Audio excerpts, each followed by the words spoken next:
بسم الله الرحمن الرحيم. الحمد لله رب العالمين، والصلاة والسلام على رسوله الأمين وعلى آله وصحبه أجمعين. أما بعد، فقد قال الله تبارك وتعالى في كتابه العزيز بعد أعوذ بالله من الشيطان الرجيم. بسم الله الرحمن الرحيم.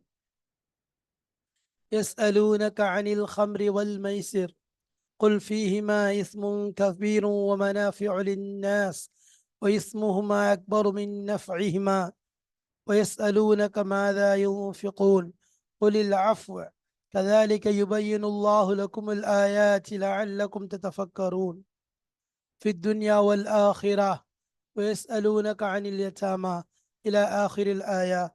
صدق الله مولانا العظيم.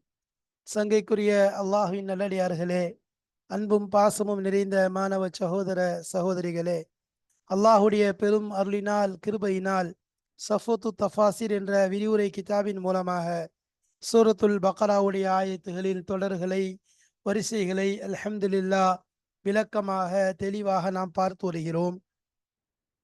அந்த அடிப்படையிலே அல்ஹம்துலில்லாஹ் இதுவரைக்கும் 218 ஆயத்துகளை கடந்து 219ஆம் ஆயத்திலே அடியெடுத்து வைத்திருக்கிறோம். 219ஆம் ஆயத்திலிருந்து 225ஆம் ஆயத்து வரைக்கும் உள்ள ஒரு ஒட்டுமொத்த கூட்டை தொடர்பை தான் இங்கு நாம் பார்க்க போகிறோம். அதாவது கால் அல்லாஹு தாலா யஸ்அலூனக அனில் ஹம்ரி வல் மைசிர் என்பதாக ஆரம்பமாகும் அந்த ஆயத்திலிருந்து ஆரம்பம் செய்து 225வது ஆயத்தான லா யுஆஹிதுகுமுல்லாஹு பில்லக்வி ஃபி ஐமானிக்கும் வலாக்கின் யுஆஹிதுகும் பிமா கஸபத் குலூபுக்கும் வல்லாஹு கஃபூருன் ஹலீம் என்று முடியும் 225வது ஆயத்து வரைக்கும் உள்ள தொடரை நாம் காணப்போகிறோம். இதனுடைய விளக்கங்கள், அகராதி பொருட்கள், அதேபோல் இந்த ஆயத்திலுள்ள இலக்கியங்கள், இவ்வாறு நாம் பல புனூன்களை பல கலைகளை கிதாபுடைய ஆசிரியர் கொண்டு வந்ததற்கேற்ப அவர்களுடைய அந்த தொடரின் அடிப்படையிலே நாம் பார்த்து வருவது வழக்கம். அதே போல்தான் இங்கும் இங்கு ஆரம்பமாக யஸ்அலூனக அனில் ஹம்ரி வல் மைசிர் என்ற என்ற ஆயத்தை கொண்டு நாம் துவங்கி இருக்கிறோம். இந்த ஆயத் 219ஆம் ஆயத்தாக இருக்கிறது. 219ஆம் ஆயத்தாக இருக்கிறது. இது பாடத்தின் அடிப்படையில் பார்த்தோம் என்றால் 309ஆம் பாடத்தை நாம் அடைந்திருக்கிறோம். பாடத்தின் வரிசை 309, 309 என்பதாக சொல்லப்படும். இந்த பாடத்திற்கு நாம் கொடுத்திருக்கக்கூடிய தலைப்பு என்ன? வழக்கமாக ஒவ்வொரு ஆயத்துகளுடைய கூட்டு, உதாரணமாக சென்ற ஆயத் 213 218 வரைக்குமாக கிதாபுடைய ஆசிரியர் தொகுத்திருந்தார்கள். அதற்கு முன்பாக இவ்வாறு 4 அல்லது 5 அல்லது 6 ஆயத்துகள் இப்படி கொண்ட ஒரு தொடரை, ஒரு ஒட்டுமொத்தத்தை கிதாபுடைய ஆசிரியர் ஆயத்துகளை கொண்டு வந்து அதனுடைய தனித்தனி விளக்கங்களையும் தெளிவுகளையும் சொன்னதற்கு பின்பாக அடுத்த கூட்டுக்குள் நுழைகின்றார். அந்த அடிப்படையிலே இங்கு நாம் 219 225 வரைக்கும் பார்க்க போகிறோம். இதில் முதலாவது ஒவ்வொரு பாடத்திலும் அவர்கள் கொண்டு வரக்கூடிய தலைப்பு வரிசை அல் முனாசபத், அதாவது தொடர்பு, கனெக்ஷன் என்று சொல்லப்படும். கனெக்ஷனை தான் என்ன செய்யறாரு, ஒவ்வொரு இதுலையும் கொண்டு வராரு. இப்போ கனெக்ஷனை கொண்டு வந்து தமிழில் தொடர்பு என்று சொல்கிறோம், இங்கிலீஷில் கனெக்ஷன் என்பதாக சொல்லுவோம். இதைத்தான் அவங்க ஒவ்வொரு பாடத்திலையும் கொண்டு வந்து என்ன செய்கிறாங்க, அந்த விஷயத்தை விளக்குறாங்க. என்ன தொடர்பு அப்படின்னு சொன்னால், இதற்கு முன்னால் சென்ற ஆயத்துகள், இப்பொழுது வரக்கூடிய ஆயத்துகள், இந்த ஆயத்துகளுக்கு மத்தியில் உள்ள தொடர்பு என்ன, அதற்கும் இதற்கும் உள்ள சம்பந்தம் என்ன என்பதை கிதாபுடைய ஆசிரியர் விளக்குவது வழக்கம். அந்த அடிப்படையில் தான் இதிலேயும் கொண்டு வருகிறார்கள். இந்த பாடத்திற்கு நாம் கொடுத்திருக்கக்கூடிய தலைப்பு என்ன? சமூக சீர்கேட்டின் காரணங்கள். ஏன்னு சொன்னா இந்த பாடத்துல சமூக சீர்திருத்தத்துடைய விஷயங்களை பற்றி எடுத்து சொல்றான் அல்லாஹு தாலா.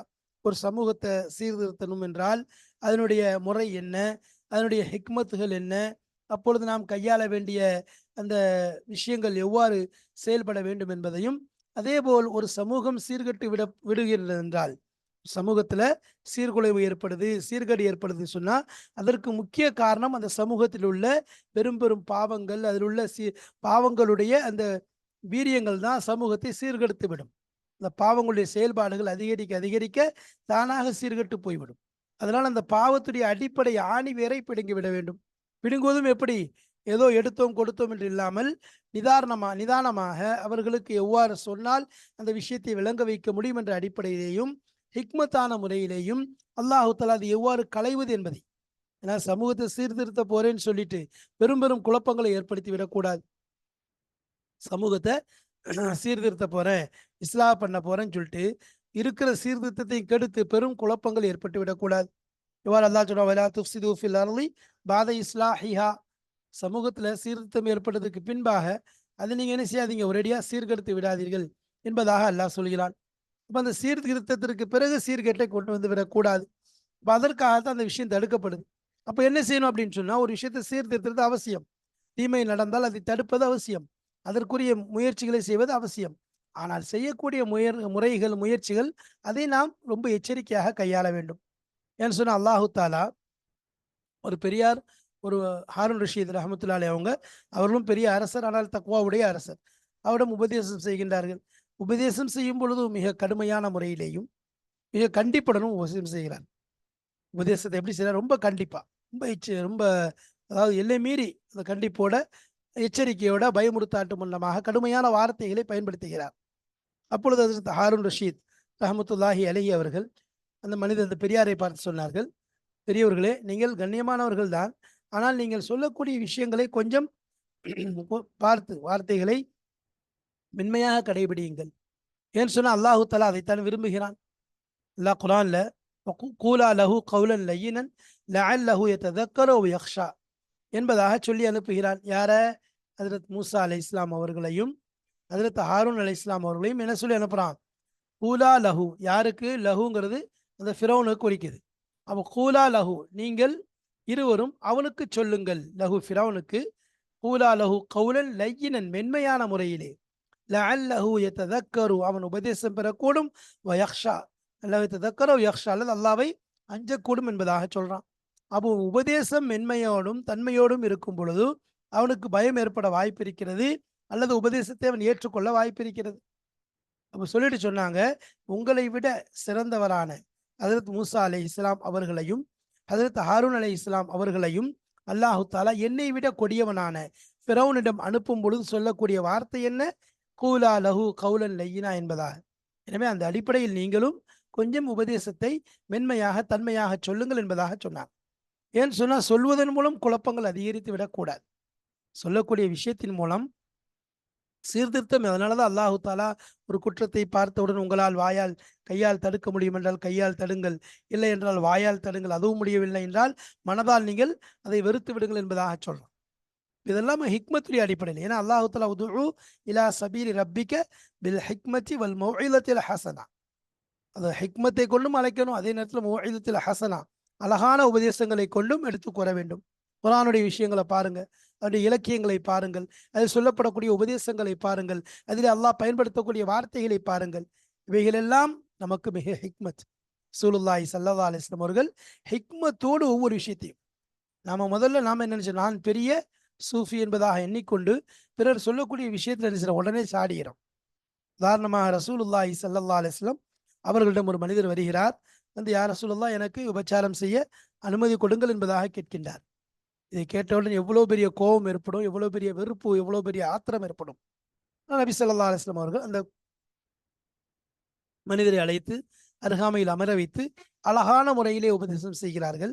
அழகான முறையில், உங்களுடைய, அதாவது எந்த அளவுக்கு அவருக்கு புரியும்படியாகவும், அவர் இதை பெரும் பாவம் என்று மனதிலே எண்ணும்படியாகவும், இதை விட்டு அவர் தவிர்த்து கொள்ளும்படியாகவும் கூப்பிட்டு என்ன சொல்றாங்க, இப்போ நம்முடைய உங்களுடைய சகோதரி, உங்களுடைய பெற்றோர், இவர்களோடு யாராவது மற்றவர் தவறான முறையில் நடந்து கொள்வதை நீங்கள் விரும்புவீர்களா என்பதாக கேட்கிறார்கள். சகோதரர்கள், இந்த மாதிரி உன்னுடைய தாய், உன்னுடைய குழந்தை, உன்னுடைய பெண், இவ்வாறு சொல்லும் போதும் ஒவ்வொருவரையும் சொல்லும் பொழுது அந்த மனிதர் இல்லை இல்லை இல்லை விடமாட்டேன் என்பதாக சொல்லும் பொழுது, அப்பொழுது நபி ஸல்லல்லாஹு அலைஹி வஸல்லம் சொல்கிறார், நீங்கள் யாரை விபச்சாரம் செய்வதாக எண்ணுகிறீர்களோ அந்த பெண்ணும் யாருக்காவது சகோதரியாக, தாயாக, அல்லது இவ்வாறு ஏதாவது ஒரு கோணத்தில் தானே இருப்பார்கள் என்பதாக சொல்லும் பொழுது அந்த மனிதர் விளங்கிக் கொள்கிறார். யா ரசூலல்லாஹ், நான் இனிமேல் செய்ய மாட்டேன் என்பதாக தெளிவான முறையிலே உபதேசம் பெற்று செல்கிறார். நபி ஸல்லல்லாஹு அலைஹி வஸல்லம் முறை இது. பள்ளியில் சிறுநீர் கடிக்கக்கூடிய அந்த மனிதரை பார்த்து நபி ஸல்லல்லாஹு அலைஹி வஸல்லம் அவர்கள் ஹிக்மத்தான முறையில் நடந்து கொண்டதன் காரணமாக ஒரு பெரிய சமுதாயம் தீனை ஏற்றுக்கொண்டதை பார்க்கிறோம். எவ்வளவு பெரிய ஒரு நபியினுடைய ஒவ்வொரு செயல்பாடுகளும் ஹிக்மத்தை எவ்வளவு நிரம்பி இருக்கிறது என்பதை பார்க்க வேண்டும். எனவே சமூக சீர்கேட்டின் காரணங்களை நாம் தெரிந்து கொண்டு அதை களைவதற்குரிய ஹிக்மத்துகளையும் கையாள வேண்டும். அப்பொழுதுதான் சமூகம் நன்கு சீர்திருத்தம் பெறும். இல்லைன்னா இன்னும் பாதாள சீர்கேட்டில் தான் போய் விழுந்துவிடும். சீர்கேட்டினுடைய சீர்குலைவு குழப்பத்தினுடைய உச்சக்கட்டத்திற்கு சென்றுவிடும். எனவே அதை நாம் மிகவும் எச்சரிக்கையாக கையாள வேண்டும் என்பது இந்த ஆயத்தின் மூலம் நமக்கு சொல்லப்படுகிறது. வாருங்கள் இந்த ஆயத்தினுடைய அர்த்தங்களை, அதாவது இந்த விஷயங்களை பார்த்து விட்டு இதில் உள்ள தொடர்புகளை சொல்லப் போகிறோம். தொடர்புகளை சொல்வதற்கு முன்பாக இந்த ஆயத்திற்கும் சென்ற ஆயத்திற்கும் மத்தியில் உள்ள தொடர்பை சொல்றதுக்கு முன்னாடி இந்த ஆயத்தில் அல்லாஹ் என்ன சுருக்கம் சொல்ல வருகிறான் என்பதை பார்த்து கொண்டால் மிக அழகாக இருக்கும். பாருங்கள். பிஸ்மில்லாஹிர் ரஹ்மானிர் ரஹீம். يسألونك عن الخمر والميسر قل فيهما اسم كبير ومنافع للناس واسمهما أكبر من نفعهما. இப்போ இதில் அல்லாஹ் சொல்றான், மதுவை பற்றி கேட்கின்றார்கள், சூதாடுவதை பற்றி கேட்கின்றார்கள். அந்த ரெண்டும் பெரிய பாவத்திற்குரிய செயல். மக்களுக்கு சில பிரயோஜனங்களும் இருக்கிறது, ஆனால் பயன்களை விட பாவங்கள் தான், தீமைகள் தான், கெடுதிகள் தான் அதிகம் என்பதாக சொல்றான். அடுத்து எதை செலவழிக்கிறது என்பதாக கேட்கும்போது நீங்க எதை உங்கள்கிட்ட மிஞ்சதோ அதை செலவழிங்க என்பதாக சொன்னதுக்கு பிறகு அல்லாஹ் அந்த ஆயத்தை ஆரம்பிக்கிறான். அடுத்ததாக உலகத்திலையும் சரி மறுமையிலையும் சரி நீங்க என்ன செய்யணும்?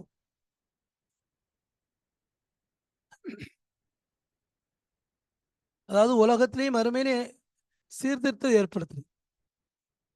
உலகத்திலையும் மறுமையிலையும் அனாதை விஷயத்துல கேட்குறாங்க. அடுத்ததாக அனாதை விஷயத்தை பற்றி சொல்லும்போது அவர்களுடைய சீர்திருத்தம் என்பது நலவாக இருக்கிறது. அப்படி அவங்க உங்களோட கலந்துட்டாங்கன்னா உங்களுக்கு சகோதரமா நினைச்சு கொள்ளுங்க. ஆனா என்னது, அல்லாஹு தாலா என்ன செய்யலாம், யார் சீர்திருத்தவாதி யார் குழப்பவாதி என்பதாக அல்லாஹ் தெரிந்திருக்கின்றான் என்ற விஷயத்த சொல்றான். அடுத்ததாக ஒரு முஷிக்கான பெண்மணிகளை நீங்க திருமணம் செய்யக்கூடாது, அவங்க ஈமான் கொள்ளும் வரை என்பதாக சொல்லிட்டு, ஒரு முஷிக்கான பெண்மணி பார்ப்பதற்கு உனக்கு அழகா இருந்தாலும் மிக ஒரு ஒரு உன்னை ஆச்சரியப்படுத்தக்கூடிய இருந்தாலும் அவளை என்ன செய்யக்கூடாது, திருமணம் செய்யக்கூடாது. அதே மாதிரி தான் ஆணும் சரி பெண்ணும் சரி ஆணை அதே போல் சொல்லிட்டு சொல்றான், அவங்க எல்லாம் நரகத்தின் பக்கம் அழைக்கிறாங்க, அல்லாஹ் சொர்க்கத்தின் பக்கமும் மன்னிப்பின் பக்கமும் உங்களை அழைக்கின்றான், அதன் பக்கம் வாருங்கள் என்பதாக அல்லாஹ் சொல்றான். அடுத்ததாக ஹயதுடைய பெண்மணிகளை பற்றி கேட்கப்படும் பொழுது அதுவும் என்னது, பெண்ணுக்குரிய ஒரு நோவினைக்குரிய விஷயங்கள் தான். அந்த காலத்தில் நீங்கள் பெண்களை நெருங்காதீர்கள் என்பதாக, அவங்க சுத்தமாகும் வரைக்கும் அவங்களை நெருங்காதீங்க. சுத்தமாயிட்டாங்கன்னா உங்களுடைய நீங்கள் அவங்களை எவ்வாறு நல்ல முறையில் பயன்படுத்த முடியுமோ பயன்படுத்தி கொள்ளுங்கள் என்பதாக அல்லாஹ் சொல்லிட்டான். ஏன்னா உங்களுக்கு உங்கள் விளைநிலங்கள் போன்று என்பதாக அல்லாஹ் தெளிவாக சொல்லிட்டான். அடுத்ததாக நீங்கள் வந்து என்ன செய்யாதீங்க, மீன் விஷயங்கள் இது போன்ற பல விஷயங்களை, சீர்திருத்தத்துடைய அத்தனை விஷயங்களையும் அல்லாஹ் சொல்லி காண்பிக்கின்றான். அப்ப இதுக்கும் முன்னாடி உள்ள ஆயத்துக்கும் உள்ள தொடர்பை தான் நாம் காணப்போகிறோம். வாருங்கள் கிதாபை பார்ப்போம், தொடர்புகளை தெரிந்து கொள்வோம் இன்ஷா அல்லாஹ். உள்ளே வாருங்கள்.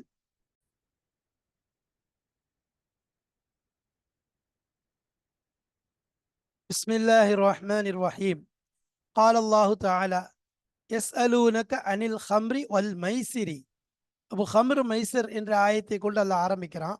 அதை பற்றி உங்களிடம் கேட்கின்றார்கள், உங்களிடம் அதை பற்றிய கேள்விகளை எழுப்புகிறார்கள் அப்படின்னு சொல்லிட்டு ஆரம்பிச்சு அதுக்குரிய பதிலை அல்லாஹ் சொல்லிட்டு இந்த அல்லாஹூ கஃபூருன் ஹலீம் என்று சொல்லும் ஆயத்து வரைக்கும் அல்லாஹத்துல விஷயத்தை கொண்டு போறான்.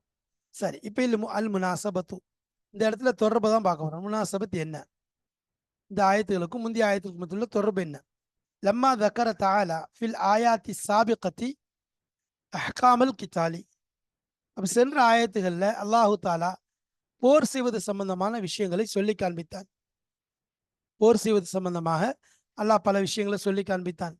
உதாரணமா, உங்கள் மீது போர் செய்வது என்பது கடமையாக்கப்பட்டிருக்கிறது என்று சொல்லிட்டு அது உங்களுக்கு வெறுப்பாக இருக்கும். ஆனால் சில விஷயங்களை நீங்கள் வெறுப்பீங்க, அது உங்களுக்கு விருப்பமான நலவானதாக இருக்கும். சில இடத்த நீங்கள் விரும்புவீங்க, அது உங்களுக்கு ஆபத்தானதாக இருக்கும் என்பதாக சொல்லிட்டு வல்லாஹு யஅலமு வ அன்தும் லா தஅலமூன், அல்லாஹுக்கு தான் எல்லாமே தெரியும், உங்களுக்கு எதுவும் தெரியாது என்ற விஷயத்த சொல்லிட்டு, அதே வந்து ஷஹ்ருல் ஹராம் கண்ணியமான மாதங்கள்ல போர் செய்வது சம்பந்தமான விஷயங்களை சொல்லிட்டு, அதுல போர் செய்வது என்பது தவறு தான், அதுல போர் செய்வது என்பது ஒரு சின்ன ஒரு பாவமான விஷயம், தவறான விஷயம்தான். அந்த சின்னன்னு இல்லை, அந்த மாசங்கள்ல, இந்த புனிதமிக்க மாதங்கள்ல, ரஜப், முஹர்ரம், தில்காதா, தில்ஹிஜ்ஜாவுடைய மாதங்கள்ல சண்டை செய்வது தவறுதான். ஆனால் அதை விட பெரிய தவறு என்ன, அல்லாஹ்வுடைய பாதையை விட்டு மக்களை தடுப்பது, தீன் இஸ்லாத்தை விட்டு தடுக்கிறது. அதே மாதிரி குஃபரை கொண்டு ஏவுவது, அல்லாஹ்வை நிராகரிக்கிறது, மஸ்ஜிதுல் ஹராம்ல பைத்துல்லாக்குள்ள நுழையிறதை தடுக்கிறது, குறிப்பாக அங்க உள்ளவங்களை, அந்த ஊர்வாசிகளை அதை விட்டு வெளியாக்குது. இதுவெல்லாம் மிகப்பெரிய குழப்பமாக இருக்கு. பெரிய விஷயம், அதை விட பெரிய விஷயம். ஷஹ்ருல் ஹராம்ல சண்டை செய்வதை விட இது பெரிய விஷயமாக இருக்கிறது என்று சொல்லிட்டு, அதாவது போர் செய்வதை விட இது பெரிய விஷயம் என்பதாக சொல்லிட்டு சொல்றான்.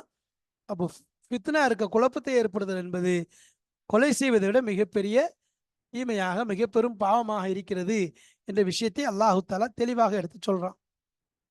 சொல்லிட்டு காஃபிர்களுடைய நடைமுறை எப்படி இருக்குது, அவங்க உங்களை என்ன செய்ய நாடுறாங்க, எவ்வாறு உங்கள் விஷயத்துல குழப்பத்தை ஏற்படுத்த முயற்சிக்கிறார்கள், நீங்கள் எச்சரிக்கையாக இருங்கள், ஈமானோடு வாழுங்கள், ஈமானோடு மரணியுங்கள் என்பதாக சொல்லிட்டு, ஈமானோடு வாழ்ந்து ஈமானோடு மரணித்தால் அவங்க தான் என்னது அல்லாவுடைய பாதையில் தியாகம் செய்யறாருன்னு சொன்னா அவர்கள் அல்லாவுடைய ரஹ்மத்தை அருளை எதிர்பார்க்கிறவங்க. அல்லாஹ்தாலா அவங்கள மன்னிக்கிறான், அவன் இறக்கம் காட்டும் என்பதாக சொல்லி முடிச்சிட்டான். அப்போ கித்தாருடைய சட்டங்களை, சண்டையில் போர் செய்வதனுடைய சட்டங்களை தெளிவாக எல்லாம் சொல்லி முடிச்சிட்டான். பையனல் ஹதுஃப சாமி சாமிய, அதாவது உயர்ந்த நோக்கங்களை எல்லாம் தெளிவுபடுத்தி விட்டான். மிம் மஷ்ரூஇயத்திஹி, அந்த போர் செய்வதை அல்லாஹு தாலா ஏன் ஷரியத்தாக ஆக்கினான், ஏன் சட்டமாக ஆக்கினான், அதை ஏன் அல்லாஹு தாலா கட்டளையாக பிறப்பித்தான் என்ற விஷயத்தை, அதனுடைய நோக்கங்களை, உயர்ந்த நோக்கங்களை அல்லாஹ் தெளிவுபடுத்திட்டான். வஹுவ, அந்த நோக்கம் என்ன? நுஸ்ரத்துல் ஹக்கி, உண்மைக்கு உதவி செய்வது, சத்தியத்திற்கு உதவி செய்வது. சத்தியத்தை உதவி செய்ய சில நேரங்களில் நாம் போராடுவது, போர் செய்வது என்பது அவசியமாகி விடுகிறது. இல்லைன்னு சொன்னால் அசத்தியம் மிகைத்துவிடும், பாத்தில் முன்னேறிவிடும், சத்தியம் பின்தங்கிவிடும். அதனால் சத்தியத்தை நிலைநாட்டுவதற்காக வேண்டி போர் செய்வது, போராடுவது ஒரு நோக்கம். தீனி, தீனை கண்ணியப்படுத்துவது, தீனை சங்கைப்படுத்துவது, தீனை கேவலப்படுத்துவதற்காக வேண்டி முயற்சிக்கக்கூடிய மனிதர்கள் இருக்கின்றார்கள். இரியுதூன லியுத்ஃபியூ நூரல்லாஹி பிஅஃப்வாஹிஹிம் வல்லாஹு முத்திம்மு நூரிஹி. அப்போ அவர்கள் தன்னுடைய வாய்களால் தன்னுடைய தீனை ஊதி அணைக்க நாடுகின்றார்கள். தீனை கேவலப்படுத்துறது, தீனை இழிவுபடுத்துறதுக்கு முயற்சிக்கிறாங்க. அவர்களால் அது முடியாது. அப்போ அதற்குரிய ஒரு சாதனம், அதற்குரிய ஒரு தடுப்பு, ஒரு கேடயம் என்ன? அது அல்லாஹ்விற்காக வேண்டி போர் செய்வது, போராடுவது. தீனி, தீனை சங்கை செய்வது. இல்லையா அலாய் கலிமத்தில்லா, ஏன்னு சொன்ன நம்ம சண்டை நம்ம போர் செய்யறதே அல்லாஹ்வுடைய கலிமாவை கண்ணியப்படுத்துறது, உயர்த்துறது தான். ஹிமாயத்துல் உம்மத்தி, உம்மத்தை பாதுகாப்பது. உம்மத்தை ஹிமாயத் என்றால் உம்மத்துடைய பாதுகாப்பு. உம்மத்தை பாதுகாப்பது எதை விட்டு? மின் ஐ எல் இல் தஹம எல் தஹிமு எல் தஹிமஹா மினல் அதுவில் ஹாரிஜி, மினல் அதுவில் ஹாரிஜி. உம்மத்தை பாதுகாப்பது வெளிரங்கமான, வெளிப்படை, வெளியிலிருந்து வரக்கூடிய எதிரிகளை விட்டு உம்மத்தை பாதுகாப்பது. முன்ன எல்தஹமஹானா, இல்தஹமங்கிறது விழுங்கி விடுவது, அது அப்படியே என்னது அழித்து விடுவது என்பதாக சொல்லலாம். இல்தஹமங்கிறது இப்தலா என்ற அர்த்தமும் கொடுப்பாங்க. அப்போ அது உம்மத்தை என்ன செய்து, ஒரு பசித்திருக்கக்கூடியவன். பொதுவாக இல்தஹமங்கிறது என்னன்னா, ஒரு பசித்திருக்கக்கூடியவன், கடுமையான பசியில் இருக்கிறவன் எப்படி ஒரே அமுக்கா எல்லாத்தையும் அமுக்கிடுவான், ஒரே அமுக்காக எல்லாத்தையும் அமுக்குவான். அதுதான் அவனுடைய இயற்கை குணம். இங்கே அதான் ஹிமாயத்துல் உம்மத்தி, உம்மத்தை பாதுகாப்பது. மின்னை எல் தஹிமஹா, விழுங்கி விடுவதை விட்டு, முழுமையாக வலித்து விடுதல். அது உல் ஹாரிஜி, வெளிரங்கமான விரோதி, வெளியிலிருந்து விரோதி அதை உம்மத்தை முழுமையாக வலித்து சாப்பிட்டு விடுவதை விட்டும் உம்மத்தை தடுப்பது, உம்மத்தை பாதுகாப்பது. இல்லைன்னா அழிச்சிருவான். அதுக்காக வேண்டி உம்மத்தை பாதுகாப்பதற்காகத்தான் இந்த போர் செய்வதை, போராடுவதை அல்லாஹ் நோக்கமாக வைத்திருக்கிறான். அதற்கு பிறகு அல்லாஹு தஆலா சொல்லுகிறான், மாயத் அல்லகு, எது தொடர்பாக இருக்கிறதோ, பி இஸ்லாஹில் முஜ்தமஇ தாஹிரி, உள்கட்டமைப்பு, சமூக கட்டமைப்பு, உள்கட்டமைப்பு சீர்திருத்துவது சம்பந்தமான விஷயங்களை அதற்கு பின்பாக அல்லாஹு தஆலா கூறுகிறான். அலா அசசிம் மினல் ஃபலீலத்தி வல் குலுகில் கரீம், ஒரு அலா அசசிம் மினல் ஃபலீலா, சங்கையினுடைய அந்த அடிப்படையை கொண்டும், முன்யாத் ஃபண்டமெண்டலை கொண்டும், வல் குலுகில் கரீம், சங்கையான குணங்கள், இன்னும் நல்ல தன்மைகள், நல்ல சிறப்பு மிகுந்த அந்த அடிப்படைகளின் மூலமாக உள்கட்டமைப்பு, உள் சீரமைப்பு, அதாவது உள் சமூகத்தை, உள்ளுள்ள உள்கட்டமைப்பை சரி செய்வது சம்பந்தமான விஷயங்களை அல்லாஹு தாலா சொல்லி காண்பிக்கின்றான். வெளிரங்கமான விஷயங்கள்ல வெளியிலிருந்து வரக்கூடிய எதிரிகளை சமாளித்து தீனை பாதுகாப்பது, சத்தியத்திற்கு உதவி செய்வது, உம்மத்தை அவர் ஒரேடியாக அழித்து விடாமல் செல்வதற்காக வேண்டி நாம் பாதுகாப்பாளனாக இருப்பதற்குத்தான் இந்த போர் செய்வது, போராடுவதை நாம் கடமையாக ஆக்கி வைத்திருக்கின்றோம் என்று அல்லாஹு தஆலா சொல்லிவிட்டு, உள் சீர்திருத்தம், உள்கட்டமைப்பு சீராவதற்குரிய வழிகள் என்ன என்பதை அல்லாஹ் சொல்லும்போது நல்ல குணங்கள் இன்னும் சிறந்த தன்மைகளை அடிப்படையாக கொண்டுதான் உள்கட்டமைப்பு என்பது சீர்திருத்தம் பெறும் என்பதையும் அல்லாஹ் சொல்லி காண்பிக்கிறான். அது விஷயமான ஆயத்துக்களை அல்லாஹ் சொல்றான். வலா புத்தலி தௌலத்தி மினல் இஸ்லாஹி தாஹிலியி வல் ஹாரிஜியி லி தகும தஆயிமிஹா அலா அசஸின் மதீனத்தின் வசரஹன் வசரஹன் ஷாமிகன் லா துஅஸ்ஸர் ஃபிஹில் ஆசிர்.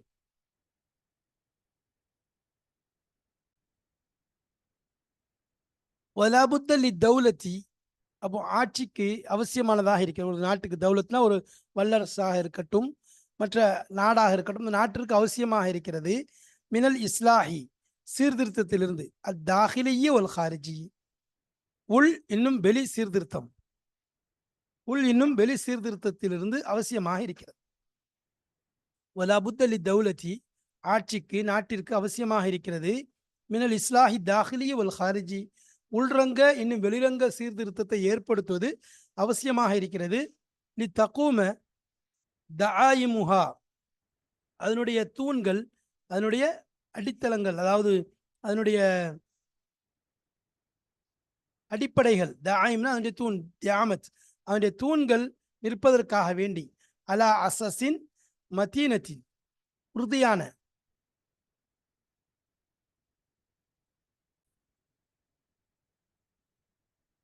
அலா உசுசின் மதீனத்தின், அசாசுக்கு பன்மை, ஜம வந்து உசுஸ், அதாவது ஃபண்டமெண்டல், அடிப்படைகள், அடித்தளங்கள் சொல்றோம்ல, புதா வீடுகளுக்கு போடுறாங்கல்ல. அப்போ அலா உசுசின் மத்தீனத்தின், உறுதியான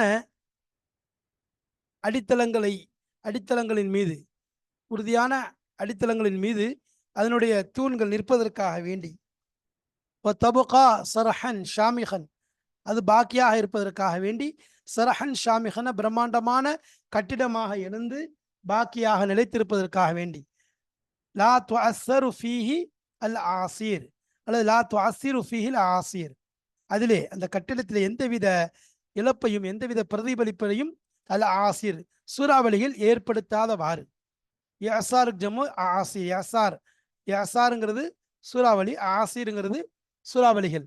அப்போ சூறாவளிகள் அதிலே எந்த விதமான பிரதிபலிப்பையும் ஏற்படுத்தாத, எந்தவித சிதைவையும் எந்தவித சீர்கேட்டையும் ஏற்படுத்தாத அளவிற்கு பிரம்மாண்டமான கட்டிடமாக அது நிலைத்து நிற்பதற்காக வேண்டியும், உறுதிமிக்க அடித்தளங்களின் மீது அன்றைய தூண்கள் அமைவதற்காக வேண்டியும், உள் வெளி, உள் வெளி இன்னும் உள்ரங்க சீர்திருத்தங்களை ஏற்படுத்துவது ஒரு ஆட்சிக்கு, ஒரு அரசுக்கு அவசியமானதாக இருக்கிறது என்பதை அல்லாஹு தஆலா சொல்லி, இந்த விஷயத்தை தான் அல்லாஹ் இங்கே சொல்லி காண்பிக்கின்றார். அப்போ சென்ற ஆயத்துகளுக்கும் இந்த ஆயத்துக்கும் தொடர்பு சொல்லும் பொழுது ஆரம்பமாக சண்டை செய்வது, போர் செய்வது சம்பந்தமாக சொல்லி காண்பித்தான். போராடுவது, போர் செய்வது சம்பந்தமாக சொல்லிவிட்டு அதை தொடர்ந்து அதனுடைய நோக்கங்கள் என்ன என்பதையும், தெளிவான நோக்கத்தை சொல்லும்போது அதில் எந்தவித தவறுகளோ குறைகளோ இருக்காது. போர் செய்யறதுங்கிறது வந்து ஏதோ ஒரு குறை மாதிரி உங்களுக்கு தெரியக்கூடாது. அப்போ ஏன், அந்த நோக்கம் என்ன, அந்த நோக்கத்தை தெரியும் போது, அந்த அடிப்படை நோக்கத்தை விளங்கும் பொழுது, இதற்காகத்தான் என்பதாக சொல்லும் பொழுது சரியான காரணம்தான், சரியான விஷயம்தான் என்று எல்லோரும் புரிந்து கொள்வார்கள், எல்லோரும் புரிந்து கொள்வார்கள். அதற்கு தொடர்ந்து, அதை தொடர்ந்து அல்லாஹு தாலா உள்ரங்க வெளிரங்கமான எதிரிகளை விட்டு பாதுகாப்பதற்கு, இது உள்ளுக்குள்ள ஏற்படக்கூடிய சீர்திருத்தங்கள், உள்ளுக்குள்ள ஏற்படக்கூடிய சீர்கேடுகள், சீர்குலைவுகளை நீக்குவதற்காக வேண்டி, உள் வெளி சீர்திருத்தத்தை ஏற்படுத்துறதுக்காக வேண்டி அல்லாஹ் நல்ல குணங்களையும் அதே மாதிரி சிறந்த அடிப்படைகளை, கெட்ட குணங்களை விட்டு நீங்குதல், கெட்ட குணங்களை நீக்கி விடுதல், இந்த மாதிரி சிறந்த அடிப்படைகளை ஏற்படுத்துவதன் மூலம்தான் உள்ரங்க உள் விவகாரம் சீர்திருத்தம் ஏற்படும். நம்ம அந்த அளவுக்கு அதை கொண்டு நம்ம சரி செஞ்சுன்னு சொன்னா, எந்த அளவுக்கு உறுதியாயிரும் சொன்னா, ஒரு பிரம்மாண்டமான கட்டிடத்தை அந்த நிலையான உறுதிமிக்க தூண்களின் மூலம் எழுப்புறது, எந்த விதமான சூறாவளிகளும் எந்த விதமான புயல்களும் அதை அசைத்து விட முடியாத அளவிற்கு உறுதியாக்கி விடுவதுதான் நோக்கம். அந்த அடிப்படையில் ரெண்டுக்கும் மத்தியில் உள்ள தொடர்பை அல்லாஹ் தஆலா தெளிவாக சொல்லிட்டான். இதற்காகத்தான் இது. இப்போ இல்லை, இந்த விஷயங்கள் மூலம் உள்ரங்க சீர்திருத்தத்தை ஏற்படுத்த வழிகளை அல்லாஹ் சொல்லி காண்பித்து விட்டான். எனவே எவ்வாறு நாம் இங்கு அல் முனாசபத் சம்பந்தமான விஷயங்களை தெளிவாக பார்த்தோமோ, அதே போன்று இந்த 219 225 வரைக்கும் உள்ள ஆயத்துகளினுடைய அகராதி பொருட்கள், இன்னும் அதனுடைய விளக்கங்கள், தஃப்சீர்கள், இலக்கிய நயங்கள் எல்லா விஷயங்களையும் தொடர்ந்து காண இருக்கிறோம். அல்லாஹு தஆலா நாம் பார்க்கக்கூடிய விஷயங்களை கொண்டு நம்முடைய மனதிலே நல்ல விஷயங்களை பதியச் செய்வானாக. அதன் மூலம் நம்முடைய உள்ளங்களை சீர் செய்து நம்மை நிலையான இந்த தீனை பின்பற்றக்கூடிய நல்பாக்கியத்தை தந்து அருள் புரிவானாக. வாஹிர் தாவானா அனில் ஹம்துலில்லாஹி ரப்பில் ஆலமீன். அஸ்ஸலாமு அலைக்கும் வரஹ்மத்துல்லாஹி வபரகாத்துஹு.